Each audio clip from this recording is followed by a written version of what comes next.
Assalamualaikum warahmatullahi wabarakatuh.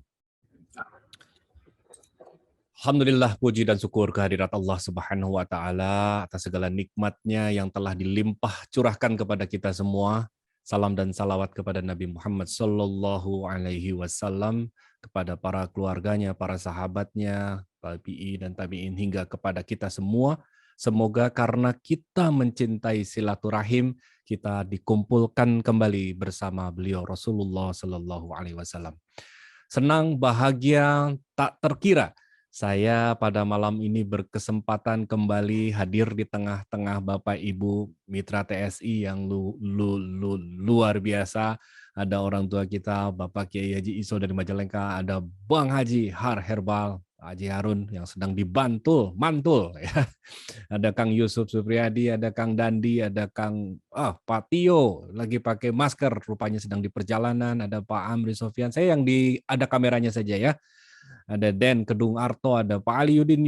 Nah, alhamdulillah, Pak Yusef Abdullah, ada Pak Inan, ada Pak Stokis AP ACC, ada Oppo AP 2020, Pak Haji Bersinergi, ada siapa lah? Natskil, ada Bono Gustawan, ada Pak Supadi, ada 165, ada Khofidatul Ulia, ya ada Mbak Tamam, Mas Tamam ya di depannya, ada Bu Istiqomah, nunggu Pak Ritonya di mana nih? Ada Stokis Mujahid, ada Galaxy X Prime.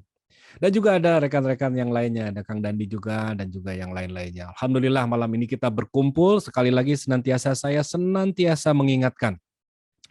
Bukan sayanya, bukan pematerinya, bukan materinya, tapi niat kita untuk berkumpul walaupun dalam virtual, insya Allah kita hujamkan doa-doa yang menembus ke aras, yang diaminkan para malaikat ketika kita bersilaturahim, yaitu kita dapat berjumpa kembali, bertatap muka kembali dalam offline, dan saya meyakini atas keyakinan yang saya yakini, saking yakinnya yakin terhadap keyakinan yang saya yakini, bahwa Allah senantiasa mengilhamkan pada hamba-hambanya yang mencintai silaturahim. Jadi ya bukan materinya mah pasti Bapak Ibu semua yang hadir di sini sudah melakukan, sudah menjalankan, bahkan sudah membuktikan.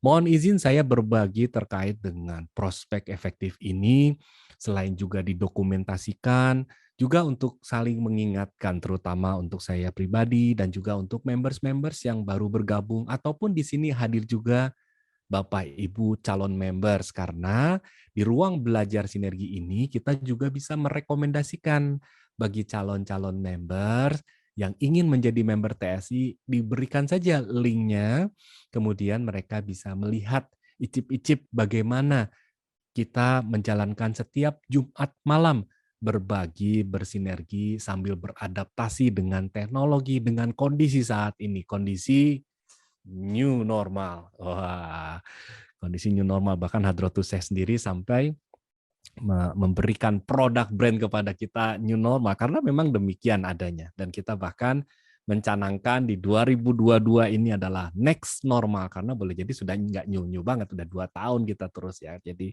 salah satunya adalah tagline kita, berbagi, bukan hanya berbagi, tapi juga kita perlu bersinergi.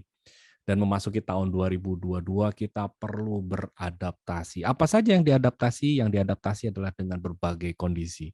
Perusahaan saat ini sedang beradaptasi dalam 2 tahun terakhir ini, bagaimana komitmen dengan konsekuensi atas pilihan yang dipilih oleh perusahaan, oleh kita bersama-sama, kita memilih untuk murni bisnis kita adalah platformnya network marketing, di mana dengan memilih perusahaan sebagai network marketing ada konsekuensi. Konsekuensinya adalah dengan regulasi, dengan perbaikan data diri yang saya sendiri sampai hari ini banyak WA, banyak usulan, banyak ini. Nah itu membangkitkan awareness dengan adanya punishment. Karena warning sudah 1 tahun, kemudian kita berikan punishment. Nanti kita akan bicara setelah saya menyampaikan untuk menggugurkan atas permintaan dari panitia ini, Pak Pur tolong dibuatkan materi tentang bagaimana prospek efektif. Saya sendiri merasakan bahwa prospek efektif itu gejalanya adalah bukan hanya di tatanan teori, namun kemudian kita melihat dari sisi aspek bagaimana prospek ini menjadi penting, karena kita melihat bukan hanya tentang bagaimana agar orang menarik dengan produk kita, agar orang menarik dengan sistem kita, tapi juga bagaimana agar setiap calon member yang bergabung bersama kita, bersama mitra dalam grup Bapak Ibu, mampu mencapai tujuan-tujuan yaitu diantaranya loyal, kemudian juga komitmen menjalankan bisnis di Tridaya Sinergi Indonesia. Saya mohon izin untuk sharing slide supaya ini terstruktur ya Bapak Ibu ya, mohon izin. Dan saya juga mohon izin kepada para guru-guru saya semua di sini, para pelaku, para praktisi, para master yang sudah membuktikan kita akan berbagi dan boleh nanti akan menambahkan di akhir sesi. Jadi saya akan menyampaikan sesi mungkin tidak lama 10 paling 15 menit terkait dengan bagaimana prospek efektif. Boleh jadi malam ini kita nggak sampai ke teknis, tapi kepada prinsip-prinsip dulu. Prospek efektif. Prospek efektif ini jauh sebelum ke bagaimana caranya, izinkan saya berbagi tentang bagaimana sih prospek efektif ini menjadi penting dalam bisnis network marketing, dalam bisnis pemasaran jaringan. Karena ternyata network marketing ini, prospek efektif ini kemudian menjadi kunci bagaimana kita aktivitas utama selain sales atau melakukan direct sales, penjualan langsung, membuat orang tertarik terhadap produk, tugas kita selanjutnya adalah bukan hanya pada produk, tapi lebih dari sekadar mengkonsumsi produk. Kita tahu bersama bahwa core bisnis kita selain produk adalah bagaimana caranya membuat orang lain, membuat konsumen untuk ikut bersama kita memasarkan dalam sebuah sistem. Jadi kuncinya itu ya Bapak Ibu.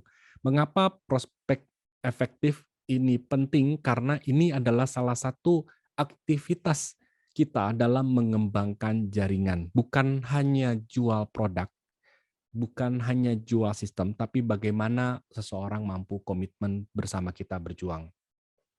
Karena kita sepakat bahwa kita bukanlah bisnis jualan produk yang jual putus.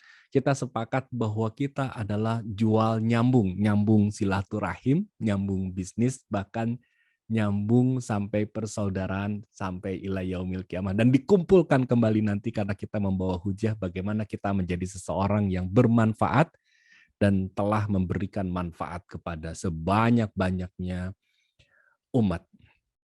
Nah, tadinya saya ingin mengumpulkan apa sih yang menurut Bapak, Ibu, mengapa kemudian saat kita melakukan presentasi perlu efektif. Melakukan prospek ini perlu efektif. Nanti Bapak Ibu silakan di chat jawaban Bapak Ibu apa ya, saya juga menduga-duga. Silakan di chat apa sih pentingnya prospek efektif menurut Bapak Ibu. Sambil saya berjalan presentasi. Nanti kalau Bapak Ibu kepikiran, prospek efektif penting karena apa? Dalam prospek efektif, ada hal-hal yang kemudian menjadi basic yang perlu kita perhatikan bahwa prospek efektif ini menjadi penting dalam bisnis network marketing dan kemudian saking pentingnya prospek ini, kita perlu memperhatikan beberapa hal. Bagaimana prospek menjadi sebuah presentasi yang efektif. Karena kita kemudian berurusan dengan waktu. Itu mengapa ketika waktu yang singkat untuk terus memperkenalkan produk, memperkenalkan sistem ini, maka kita perlu satu skrip, satu naskah bagaimana mempresentasikan bisnis kita, produk kita, sistem kita. Bahkan mempresentasikan bagaimana diri kita berkiprah di TSI itu dalam waktu yang sangat singkat. Sehingga kita perlu melakukan prospek yang efektif. Efektif ini bukan cepat, tapi efektif ini mampu optimal dengan waktu yang ada. Boleh jadi kita bertemu dengan calon prospek di undangan, boleh jadi kita bertemu calon prospek bahkan di tempat lift, boleh jadi kita bertemu calon prospek tiba-tiba di sebuah tempat cuci mobil karena melihat kita menikmati tembakau olahan, kok lain tembakau olahannya seperti itu. Kemudian kita perlu memperkenalkan dalam waktu yang singkat, kemudian mampu membuat orang lain tertarik. Ada ya bisnis yang kayak gitu, sehingga orang sampai keluar air liur dan ingin bergabung dengan kita. Dan itu mengapa prospek efektif penting, karena waktu yang sangat singkat saat kita bertemu orang-orang untuk mempresentasikan produk kita. Hal penting yang kedua adalah bagaimana prospek efektif ini menjadi perlu kita asah, kita gali, kita cari ilmu pengetahuannya seperti apa, karena bagaimana prospek efektif ini sederhana dan menginti. Ini mengapa eee, melakukan presentasi ini perlu menyederhana, perlu sampai ke intinya. Mengapa? Karena kemudian banyak di antara kita yang masih saking banyaknya yang kita tahu, saking banyaknya yang kita tahu tentang produk, manfaat faedahnya, saking terlalu banyak dan penuhnya di kepala kita tentang bagaimana sistem TSI, saking banyak dan penuhnya informasi dari Upland, dari TSI sendiri tentang wah, pengetahuan TSI ini begitu banyak, namun kemudian kita luput untuk menyederhana dan menginti pada saat kita menyampaikan presentasi kepada calon mitra. Sehingga calon mitra kebingungan, sehingga calon mitra, "Ieu teh mau memperkenalkan apa sih?" Kita ragu-ragu, kita tidak tegas, kita tidak firm dengan apa yang ingin kita sampaikan. Jadi prospek efektif itu menjadi penting untuk menyederhana dan menginti. Dan menyederhana ini artinya adalah, eee juga sangat mendukung ketika waktunya singkat. Bapak Ibu bisa dibayangkan, saya ingin menganalogikan menyederhana itu seperti apa sih? Menyederhana itu tanpa aksesoris, tanpa lemak, tanpa hal-hal yang tidak penting, yang tidak mendukung pada sebuah presentasi. Kalau saya bayangkan adalah sebuah mobil yang divariasi, modifikasi sedemikian rupa, menarik? Ya menarik. Tapi kadang-kadang untuk menariknya sesuatu itu boleh jadi tanpa perlu dengan sevariasi ini. Karena kesederhanaan kadang-kadang menjadi sebuah kemewahan. Ya sesederhana mobil Mercedes ini ya, 230 SL klasik. Ini tidak ada stiker, tidak ada neko-neko, tapi tongkrongannya sangat menarik hati. Jadi kesederhanaan itu kadang-kadang membuat kita menjadi lebih menarik, ya. Yang ketiga adalah bagaimana prospek ini menjadi penting, hal kuncinya adalah yang kemudian membuat calon prospek ini merasa dihargai. Karena kemudian calon prospek ini punya waktu yang sedikit, waktu yang tidak banyak, ya mereka akan merasakan manfaatnya langsung dan mereka merasa didengar, mereka merasa dihargai waktunya, mereka merasa dihargai tenaganya, pikirannya untuk mendengarkan kita dengan waktu yang singkat dan dengan sederhana presentasinya, namun menginti apa maksudnya, apa pentingnya, apa contohnya dengan hukum-hukum tertentu. Nanti kita akan belajar bagaimana skrip agar sekali bertemu dengan orang, sekali kita presentasi tidak lebih dari 3 menit orang tertarik. Meskipun saat ini banyak juga yang tertarik hanya dengan memperkenalkan produknya. Namun kan kita tadi disampaikan oleh Mas Frans bagaimana bukan hanya tertarik sama produk, tapi tertarik dengan bisnisnya. Nah loh, jangan-jangan sudah tertarik dengan produk, pas masuk ke bisnisnya, ternyata kayak ginian. Aduh aku pada saat masuk gimana ya? Kayaknya jadi tidak tidak komitmen, tidak loyal dengan grup kita. Jadi mundur tanpa berita. Apa yang terjadi saat prospek tidak efektif? Maka ketika tadi kita tidak memperhatikan waktu yang singkat, ketika kita tidak memperhatikan skrip prospek yang sederhana dan menginti, ketika kita tidak membuat calon prospek ini merasa dihargai, didengar, dan dipentingkan, maka boleh jadi ketika prospek yang berlangsung tidak efektif, yang akan terjadi adalah berdasarkan prosentase yang pertama adalah mitra join dengan terpaksa. Ini yang perlu kita hindari. Mengapa? Karena boleh jadi members-members yang masuk dengan kita ini karena nggak enak sama kita. Karena kita tidak melakukan prospek yang efektif yang berdasarkan kaidah-kaidah tadi, mendengarkan, calon mitra, waktunya tidak lama-lama, tidak bertele-tele, tapi menyederhana, menginti, kemudian juga mampu menjadi pendengar yang baik. Saat prospek tidak efektif yang terjadi adalah join sih mitranya, tapi joinnya bukan karena tertarik dengan bisnisnya, boleh jadi tertarik dengan rokoknya dan nggak enak sama Anda, nggak enak sama kita, nggak enak karena kemudian kita, apa ya, kelihatan banget kita itu sangat mengharapkan, calon members ini masuk. Karena sejatinya kita sedang memberikan peluang kepada mereka. Tinggal mereka memilih untuk menangkap peluang ini atau tidak dengan presentasi yang sudah kita susun nantinya secara presentasi yang memang mengandung kaidah-kaidah struktur daripada prospek efektif itu sendiri. Ini saya disclaimer dulu bahwa ini saya berdasarkan wawancara dengan para leaders yang sudah berhasil, termasuk juga kemarin saya sering juga ngobrol dengan Pak Ustadz juga, apa sih yang menjadi kuncian-kuncian, dan saya kolaborasikan dan juga dengan ilmu komunikasi sesuai dengan judul. Ternyata terdapat simptom-simptom di mana saat ini kenapa members kemudian dalam grup saya merasa tidak komitmen, merasa anggota grupnya kemudian merasa tidak berdaya, merasa terpaksa. Nah, ini boleh jadi karena dari awal sejak memperkenalkan produknya yang menjadi kendala. Nah, ketika mitra join dengan terpaksa, apa sih yang dihasilkan dari keterpaksaan? Ya, bisa dipastikan bahwa kemudian mereka menjadi mitra yang tidak komitmen. Komitmen terhadap apa? Komitmen terhadap apa yang kita inginkan untuk bersama-sama menjalankan bisnis ini. Boleh jadi komitmen ini adalah sesuatu yang datang dari dalam, sesuatu yang memang motivasi internal.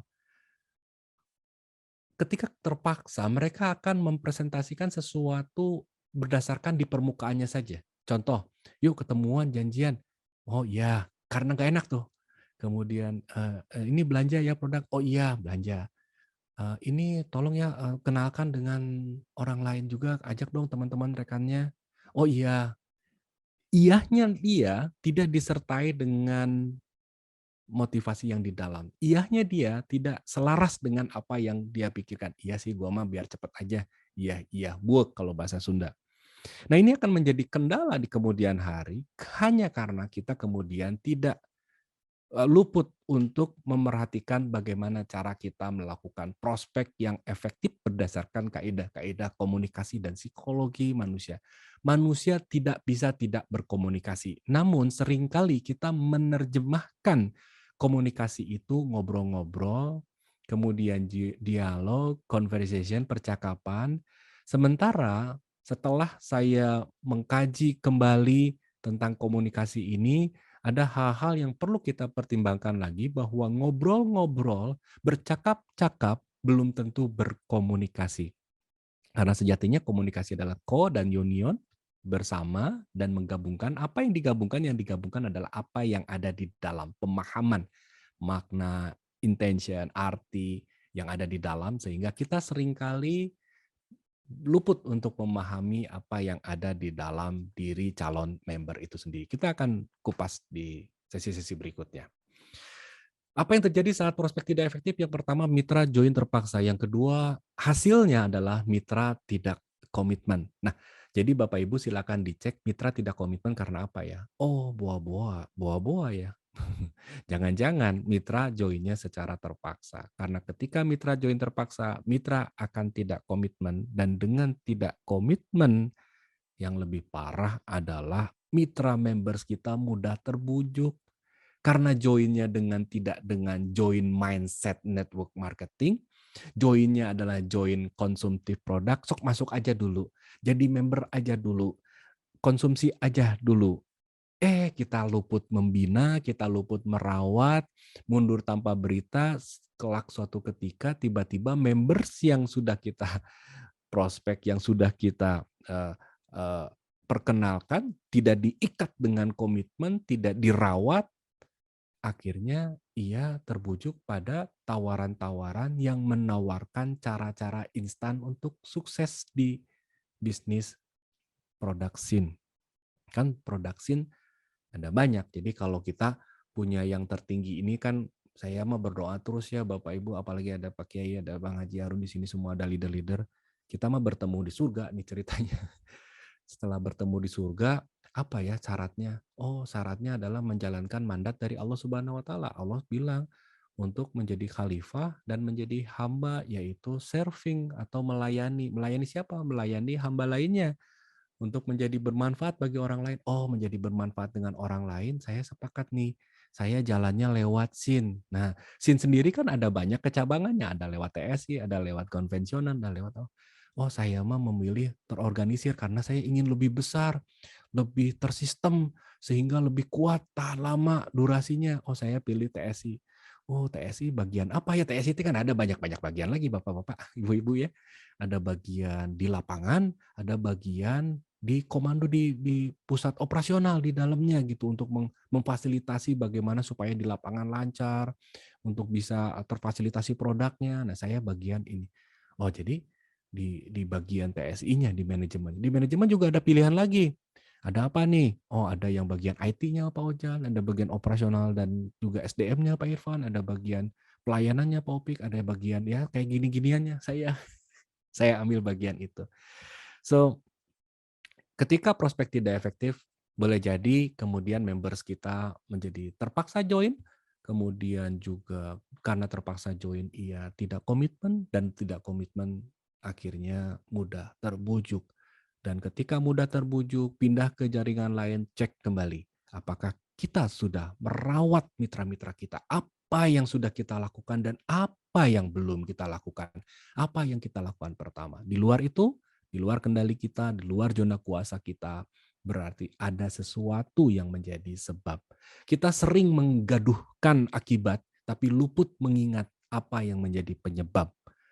Karena kalau kata Doel Sumbang, itu segala nukarandapanku hidup tang tunabungan sorangan. Segala apa-apa yang terjadi di eksternal, boleh jadi kita berkontribusi atas terjadinya hal tersebut. Maka prospek efektif menjadi penting karena ketika tidak efektif, kita menghindari joinnya members-members yang ada di dalam grup kita secara terpaksa. Cek kembali, lu terpaksa nggak sama gua join? Kalau terpaksa, lu cek lagi intensinya, niatnya gimana, mau ke TSI, atau mau jadi konvensional, atau mau jadi ini. Lebih baik kita bersihkan saja. Nah, makanya saat ini sedang perbaikan data, sedang bersih-bersih. Mana yang bersungguh-sungguh? Karena TSI sendiri menjalankan 2 mandat. Mandat regulasi, CUPL, dan juga mandat beliau, Hadratus Syekh, diminta TSI untuk memfasilitasi members-members yang bersungguh-sungguh. Indikatornya apa? Indikatornya kalau niat biasanya diejawantahkan dengan perilaku, yaitu memperbaiki data diri. Mendapatkan 1 member per pekan berkualitas dan komitmen untuk berjuang bersama lebih baik dibanding banyak member namun tidak komitmen untuk bertumbuh bersama dan berjuang. Itu saya dapatkan quotes dari beberapa leaders yang kemudian sedikit curcol, Pak Pur, saya mah pokoknya mendingan 5 member langsung saya bina benar-benar sampai seperti saya, pikirnya, visinya, misinya. Maka ketika kita melihat seseorang leaders berhasil mencapai posisi puncak, kita jangan kemudian julid, "Oh, eta mah enak anu di luhur mah." Ya, anu di luhur juga dulunya awalnya dihandap. Dan kemudian mendemonstrasikan kepemimpinan dengan berbagai cara. Meskipun ada cara yang ekologik, ada yang cara tidak ekologik. Kita bertanggung jawab untuk diri kita sendiri, atas diri kita sendiri, dan tidak bertanggung jawab untuk bagaimana cara orang lain. Mengingatkan boleh, tapi kemudian kita perlu fokus kepada apa yang menjadi urusan kita. So, Bapak Ibu, selanjutnya adalah ini funnel yang saya dapatkan dari forum network marketing. Jadi kita ada satu forum di network marketing di Apli juga, kemudian juga di beberapa pemuncak prestasi di network marketing, dan kemarin ada sesi dengan Bapak James Gui. Dia menganalisa tentang bagaimana sebuah network marketing itu adalah business people, kita sepakati bersama, dan di Indonesia bisnis network marketing perlu ada produk, dan alhamdulillah TSI adalah salah satu perusahaan network marketing yang memiliki produk, dan dilala satu-satunya perusahaan network marketing di Indonesia yang berizin dengan produknya tembakau olahan. Bahkan satu-satunya di Asia, bahkan satu-satunya di dunia, insya Allah. Yang pertama maksudnya, boleh jadi bakalan ada, tapi kita lihat akan tidak mudah menyusul atau menjadi compete dengan TSI. Nah, di forum tersebut disampaikan bahwa ada semacam funnel, corong ke atas dan corong ke bawah. Corong di atas ini adalah target market kita. Kita menyebutnya dengan cold market. Cold market ini adalah salah satunya bahwa R1 ini kalau saya pernah sampaikan adalah teman, kemudian tetangga kita, tetangga, kemudian juga teman dan juga saudara ya, saudara. Jadi ring satunya kita, orang-orang yang kita kenal secara langsung ya. Dan kemudian R2 ini adalah orang-orang yang tidak kita kenal, tapi ini adalah tetangganya teman, temannya tetangga, saudaranya tetangga. Ini yang beberapa yang kali yang pernah ikut kajian di sinergi, insya Allah lebih paham ya. Ring satu adalah yang kita kenal langsung, ring dua adalah yang kita tidak kenal, tapi dikenal oleh teman, tetangga, dan saudara kita. Ya. Dan R3 ini adalah orang-orang yang sama sekali bukan urusan R1, R2, tapi orang-orang yang di luar sana, yang publik sana. Bagaimana cara menjadi pengenalan kita? Bisa jadi orang-orang ini adalah orang-orang yang melihat kita di platform, di Instagram, di Facebook, atau orang-orang yang kemudian bertemu ketika kita punya pergaulan baru atau kita punya lingkaran baru. Jadi kita punya ring baru ya. Ring baru ini karena kita mengikuti kegiatan atau masuk sebuah kantor atau masuk ke sebuah komunitas, komunitas mancing, komunitas sepeda, ini akan ada baru yang namanya circle yang ketiga, circle terluar. Kita tidak mengenal. Nah, ini semua sebetulnya masih disebut dengan cold market kata forum tersebut. Mengapa cold market? Karena mereka masih pasif dan belum bisa diapa-apakan, ya, Bapak Ibu. Nah, dari cold market ini adalah bahan baku seberapa banyak. Coba cek Bapak Ibu, seberapa banyak cold marketnya, seberapa banyak orang yang Bapak Ibu sekarang ini kenal, dirumuskan aja dari ring satu berapa banyak nih. Pilih lagi dari ring satu ini siapa yang mengkonsumsi tembakau olahan, TO ya kita sebutnya, tembakau olahan atau rokok. Kemudian dari ring 2 temannya potensi daripada teman-temannya atau saudaranya, teman-temannya, saudara, tetangga-tetangga berapa? Ini kan masih potensi, nanti jumlahnya berapa? Total-total misalnya 250 orang atau 300 orang. Ini baru bahan baku disebutnya. Kalau restoran Padang ada bahan bakunya beras, ya, daging. Kalau tukang jahit, Pak Ade itu bahan bakunya apa? Kain, benang, ya ini bahan baku. Nah, kalau seorang network marketing, seorang pemasar jaringan, katanya bahan bakunya adalah people, orang-orang yang ada di sekitaran kita. Bagaimana menjadi warm market, kemudian dari warm market menjadi hot market, dan jumlahnya akan menyusut. Bayangkan, dari yang kita kenal aja kita kemudian misalnya ada jumlah di sana tuh ada orang dewasa, ada anak-anak, ya, ada ibu-ibu. Nah, dari sana kita kerucutkan lagi, ada yang mengkonsumsi tembakau olahan. Pasti berkurang. Menurut rumus katanya dari jumlah tersebut baru 30%-nya rata-rata. Kalau di produk kita boleh jadi kita pada saat lebaran, pada saat reuni, cek mana nih yang mengkonsumsi tembakau olahan.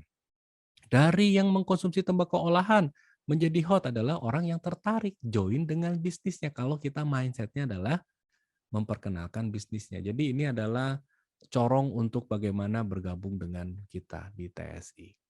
Nah, pada malam ini saya berkesempatan sharing untuk menyampaikan bagaimana menggerakkan dari cold ke warm ke hot dengan menggunakan prospek efektif. Yang pertama adalah dengan konsep 3D, ya nanti saya sampaikan di slide berikutnya. Yang untuk warm adalah bagaimana dengan 3V atau 3V. Nah, apa saja sih itu? Mari kita simak di slide berikutnya.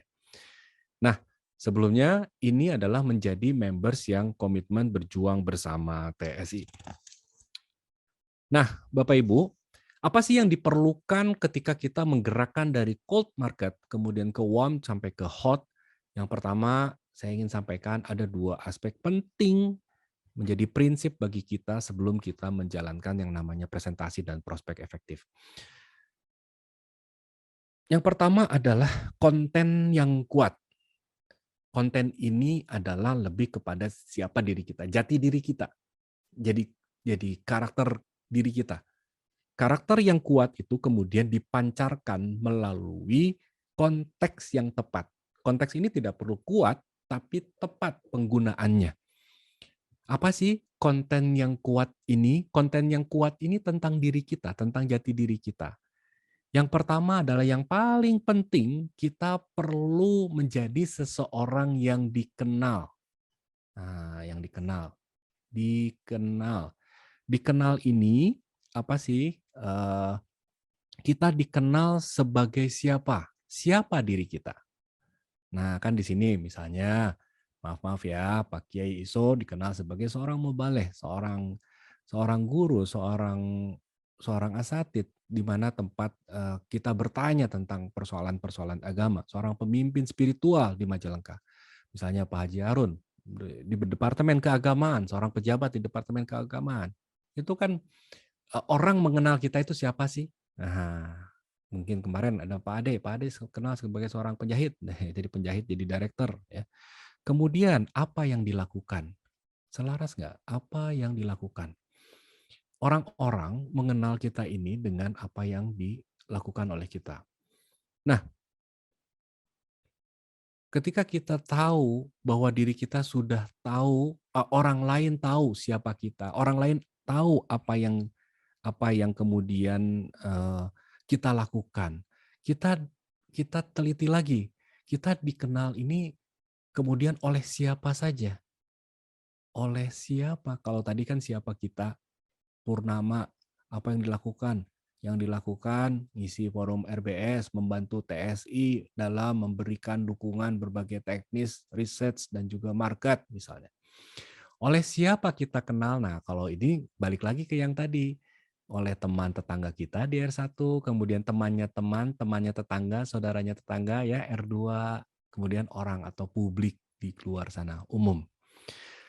Nah, kemudian ada juga yang kita tidak kita tidak kenal. Jadi kita ini dikenal oleh siapa? Dikenal oleh tetangga kita dikenal diperkenalkan. Jadi kalau ini dikenal, R1 ini dikenal, kalau R2 ini diperkenalkan. Nah, kenalkan. Oleh siapa? Oleh R1 ya. Nah, R2 ini siapa? R2 ini adalah kita yang memperkenalkan Bapak Ibu. Nah, bagaimana caranya supaya kita dikenal? Semakin banyak yang mengenal kita, semakin besar dari corong yang di atasnya, yang funnel-nya. Ya. Jadi kita mau memperbesar funnel yang di atas tuh Bapak Ibu ya.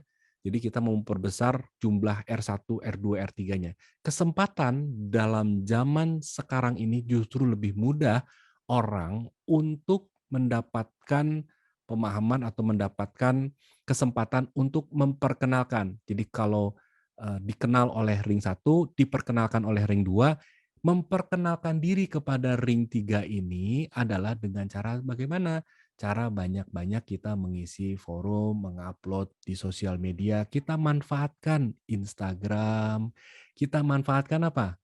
Facebook, sudah pada punya akunnya? Nah, kita kan punya ya?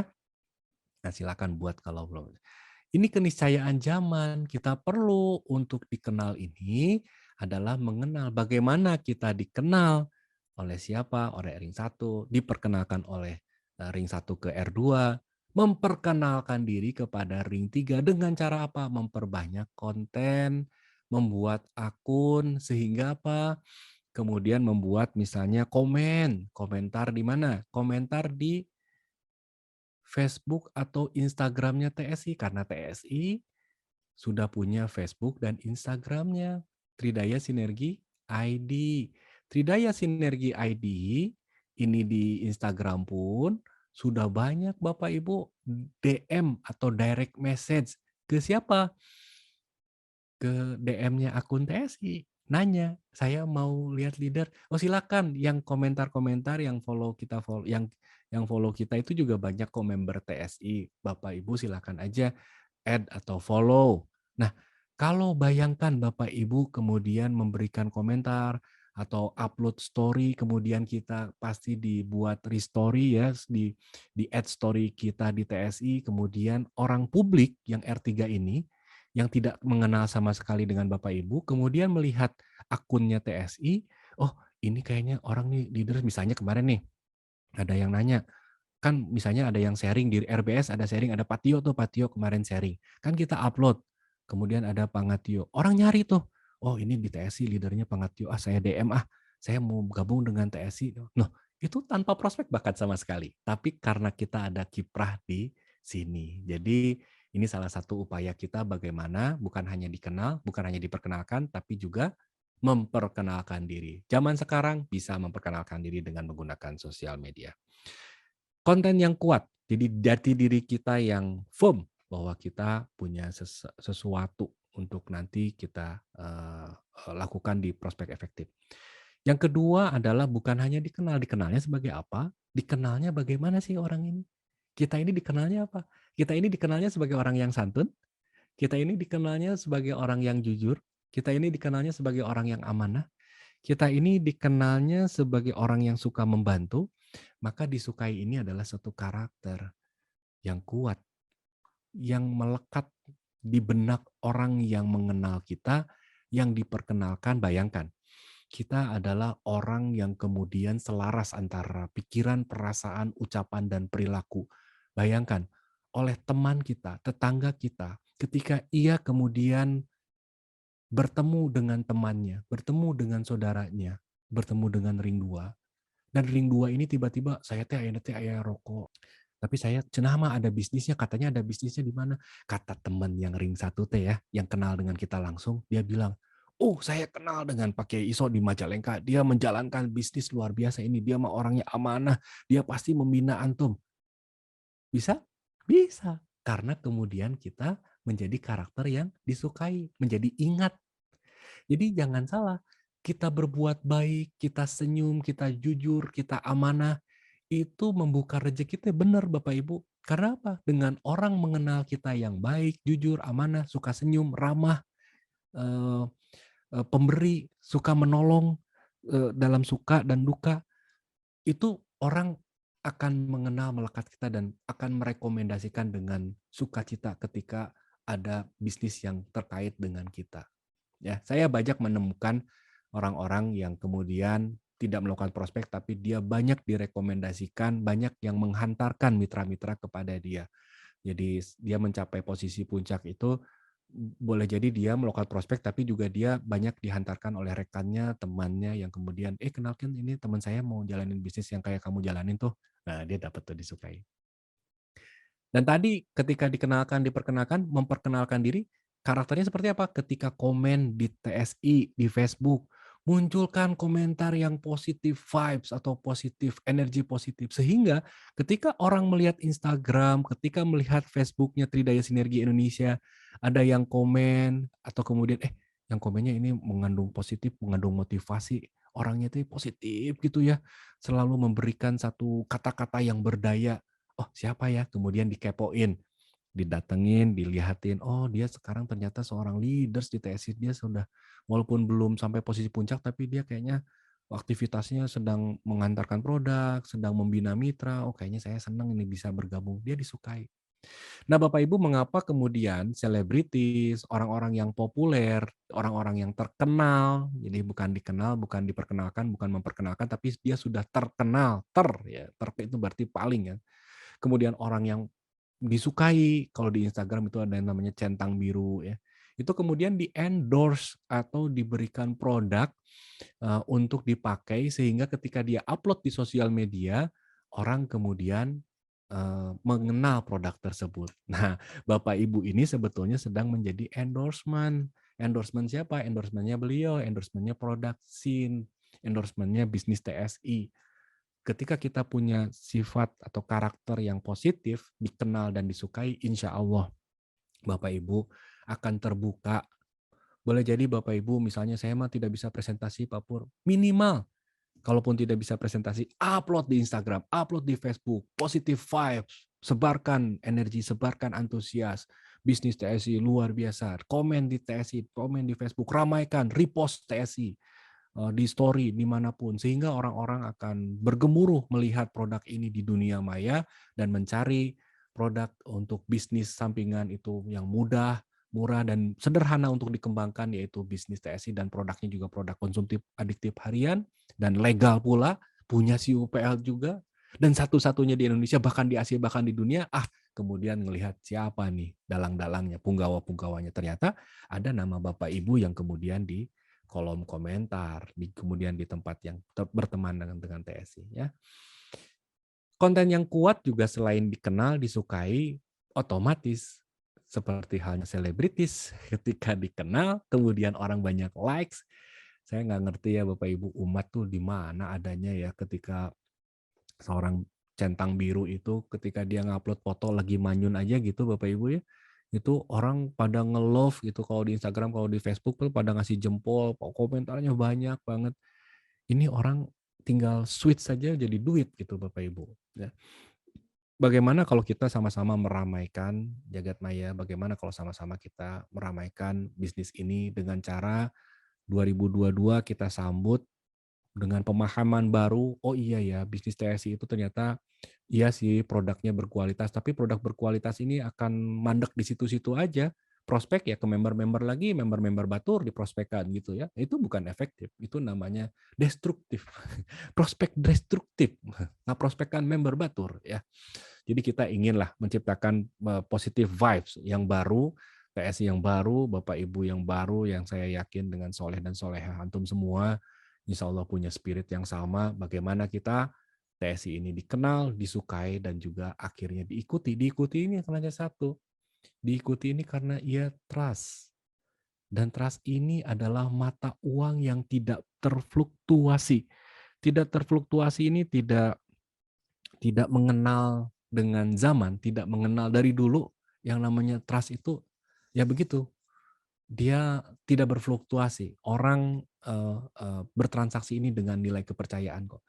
Orang kita sekarang nggak pakai emas, gimana caranya orang percaya sekarang sama uang sama kertas yang ada tulisannya 50.000 atau tulisannya 100.000. Logikanya di mana? Kalau saya hidup zaman emas misalnya Bapak Ibu ya.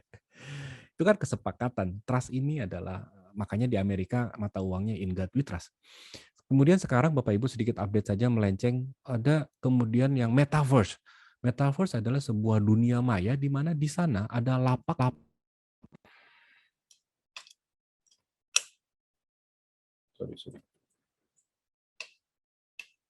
adalah digital, ada lapak secara digital, tapi di kafling-kafling dan ditransaksikan. Kemudian juga ada Bitcoin, ada namanya tuh Bapak Ibu bisa cek di NFT namanya. Itu saya udah nggak paham, teka zamanan gitu Bapak Ibu ya. Nah, sama dengan nilai diri kita yang tidak berfluktuatif. Ketika trust atau dipercaya ini, al-amin. Makanya Rasulullah SAW karakter pertamanya yang kemudian ya walaupun sebelum jadi Rasulullah, Nabi Muhammad itu terkenal karena kejujurannya, disukai sama orang-orang dan dia diikuti. Pokoknya kalau ada apa-apa urusan sama Nabi Muhammad SAW diikuti. Maukah kita menjadi seseorang yang diikuti, yang dipercaya? Nah, kita perlu perbaiki diri. Apakah kita masih bocor emosi di sosial media? Apakah kita masih menyebarkan hal-hal yang negatif? Kita cek kembali. Mari kita sebarkan yang positif, biarlah negatif, bocor emosi, kita punya self healing sendiri. Bagaimana mau mancing atau mau gigitaran, mau karaokean, itu mau urusan kita masing-masing. Orang lain tidak perlu tahu. Ya, mitra kita juga tidak perlu tahu. Yang tahu adalah kita antusias. Nah, Bapak Ibu, selain konten yang tepat, ini jam berapa, Mas Fran? Berapa menit lagi? Tolong ingatkan saya ya. Masih ada waktunya ya, dikit lagi. Udah 22. Konteks yang tepat. Setelah kita punya konten atau jati diri karakter yang kuat, kita punya konteks. Jadi konten ini adalah diri kita, ya. Konteks ini adalah bagaimana caranya melepaskan apa yang ada dalam diri kita, yaitu mengomunikasikannya.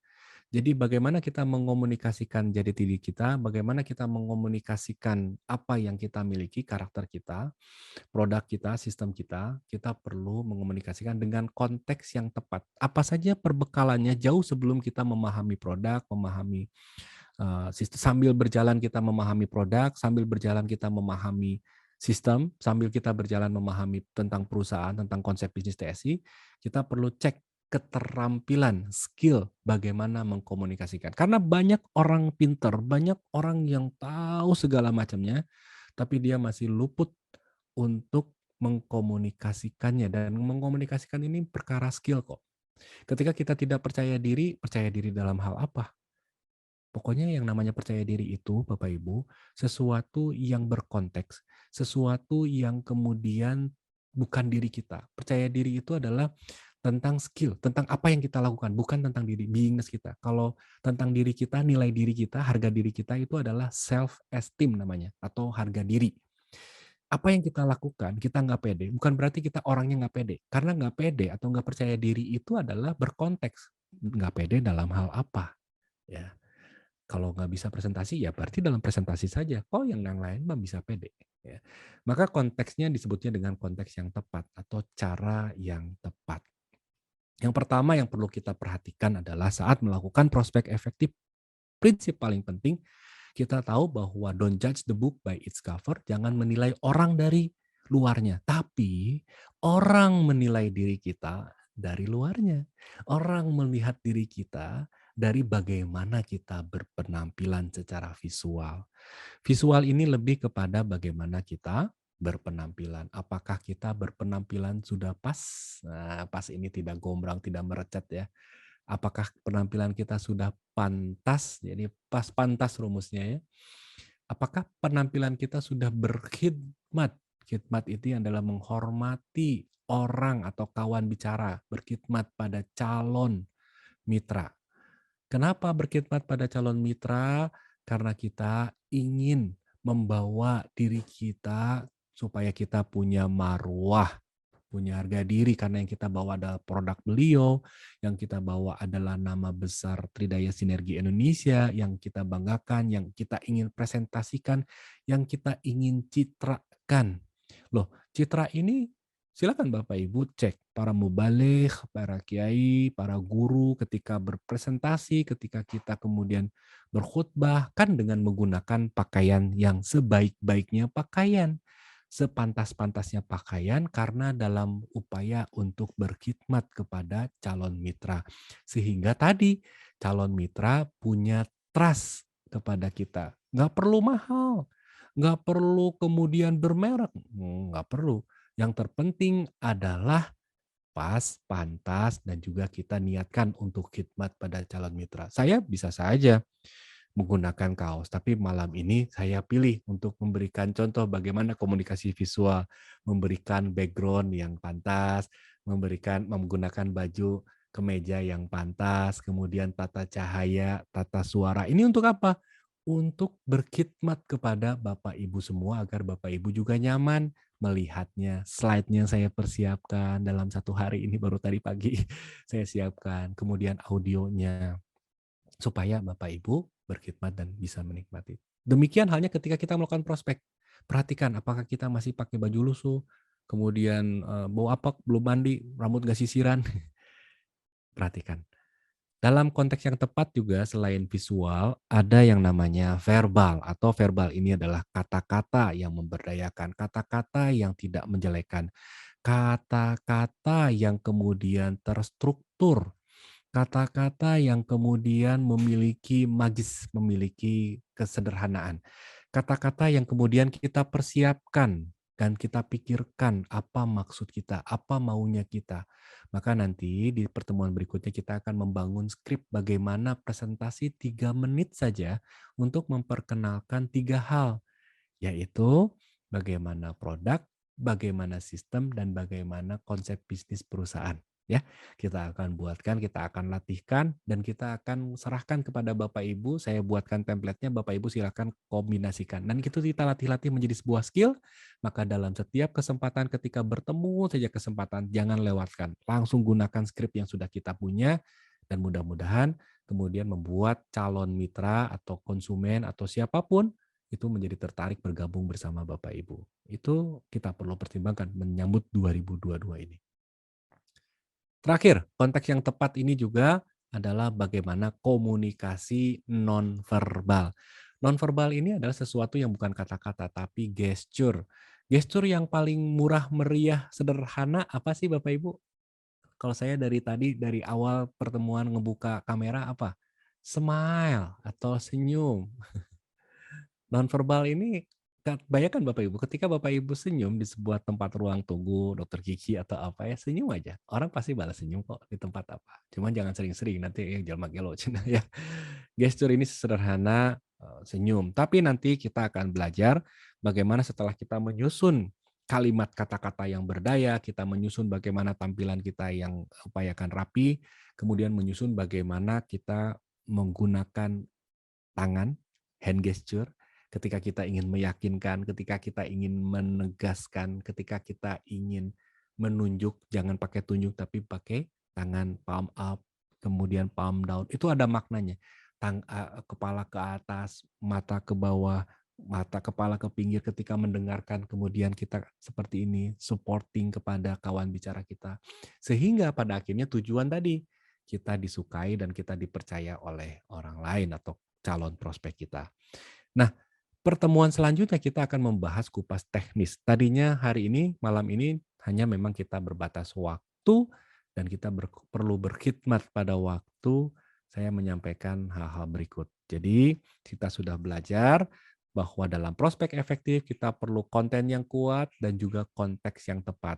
Kita akan belajar bagaimana komunikasi visual ini dan salah satunya kalau dari sisi TSI kita sudah mulai menggarap visual komunikasi. Jadi tadi yang pimpin doa Kang Zena, juga yang pimpin MC ini Kang Franz, itu adalah timnya visual komunikasi di TSI yang menggarap iklan-iklan tadi. Kemudian kita sedang membuat juga poster. Jadi iklan itu nanti Bapak Ibu, poster yang sesuai dengan regulasi. Jadi Bapak Ibu bisa ngunduh, bisa langsung print. Sesuai regulasi itu ada amaran, kemudian ada peringatan pemerintahnya. Jadi kita bisa tempel di manapun selama itu berizin. Atau misalnya di halaman di warung-warung Bapak Ibu atau di halaman di tempat master stokisnya. Kemudian juga kita di tim visual komunikasi itu ada membuat brosur. Ini saya tidak tahu kalender dalam progres ya, tapi brosur ini akan disampaikan awal tahun nanti brosur sebagai alat bantu Bapak Ibu dan mungkin kita lagi dalam buat namanya flip chart. Nah, ini adalah dalam rangka membantu kita untuk bagaimana looks kita, visual komunikasi kita kepada calon mitra atau konsumen di sana.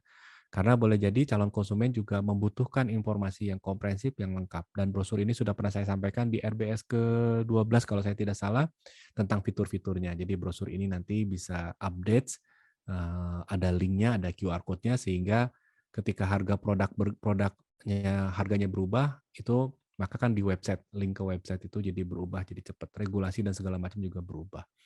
Kemudian juga iklan-iklan, ya ini terus kita garap. Bagaimana supaya kita punya visual komunikasi yang lebih baik lagi di tahun 2022.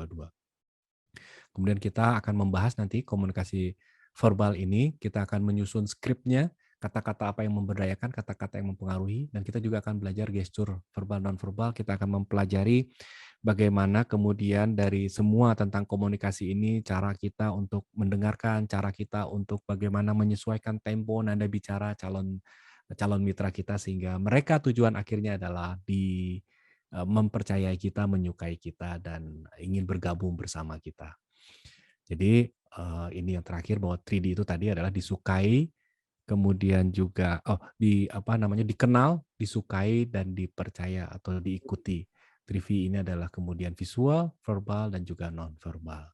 Pertemuan selanjutnya kita akan membahas ke hal-hal yang teknis. Sekian dari saya sementara ini, kecuali ada pertanyaan-pertanyaan dari Bapak Ibu, hal apapun lah, selain ini juga nggak apa-apa. Assalamualaikum warahmatullahi wabarakatuh. Alhamdulillah.